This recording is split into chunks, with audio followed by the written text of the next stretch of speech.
United আরব আমিরাটসে সফর করেছিলেন। ওইখানে দুবাইতে ওয়ার্ল্ড গভর্নমেন্ট সামিট প্রতি বছর হয়, তো ওয়ার্ল্ড গভর্নমেন্ট সামিটেরকে উপলক্ষ করেই ওনার একদিন ব্যাপী প্রায় আমি বলবো যে প্রায় 1.5 দিন ব্যাপী একটা ট্যুর ছিল। সেই ট্যুরের মূল লক্ষ্যটা আসলে ছিল ওয়ার্ল্ড গভর্নমেন্ট সামিটে তো অবশ্যই ওনার মানে he was one of the major participant. এছাড়াও ওনার আমাদের তরফ থেকে মূল লক্ষ্য ছিল যে আপনি জানেন ইউএইর সাথে আমাদের ভিসা সংক্রান্ত অনেকগুলো জটিলতা চলছে। ইউএইতে আমাদের ভিসা রেস্ট্রিকশন আছে এবং এটা অনেক বছরের পুরনো একটা সমস্যা। এটা 2012 থেকে এটা একটা পুঞ্জীভূত একটা সমস্যা তৈরি হয়েছে।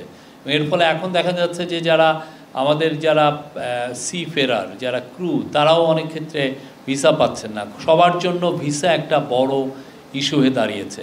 তো এইটা চিফ অ্যাডভাইজার মহোদয় এটা ওনার সাথে যখন মন্ত্রীদের কথা হলো এই বিষয়টা উনি বারবার উঠিয়েছেন এবং আমরা বলবো যে এই বিষয় নিয়ে সিরিয়াস আলাপ হয়েছে এবং এই আলাপগুলো সামনে আরও চলবে।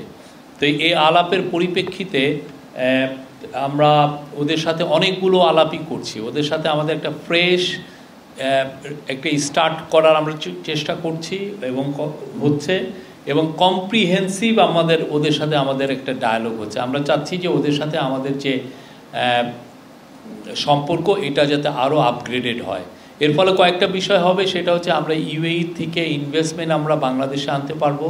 আর দ্বিতীয় হচ্ছে যে আমাদের ইউএইতে আমাদের এখনও যে ভিসা রেস্ট্রিকশন সেটা খুব দ্রুত হয়তো আমরা চাবো যে এটা দ্রুত এটা চলে যাক।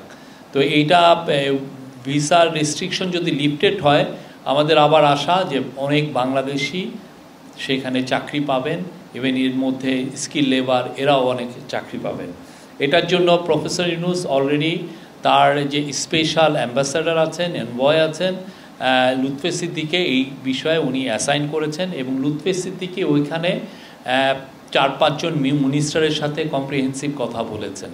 তো এই কম্প্রিহেন্সিভ কথার আলোকে যেটার আউটকাম সেটা হচ্ছে যে তারা এখন বাংলাদেশের ব্যাপারে বাংলাদেশের সাথে সম্পর্কর ব্যাপারে আরও একটু সিরিয়াস এবং সেক্ষেত্রে আমরা আশা করতে পারি যে ইউএইর প্রচুর ইউএইর সাথে আমাদের যে সম্পর্কটা যেটা একদম তলানিতে চলে গিয়েছিল সেটা আবার সেই আরও একটু বেটার জায়গায় যাবে, যেখানে আমরা তাদের সাথে একটা আমাদের ট্রেড রিলেটেড কোঅপারেশন বা ইনভেস্টমেন্ট এবং সেক্ষেত্রে এবং আমাদের জনসম্পদ রপ্তানির ক্ষেত্রে নতুন দুয়ার উন্মোচিত হবে।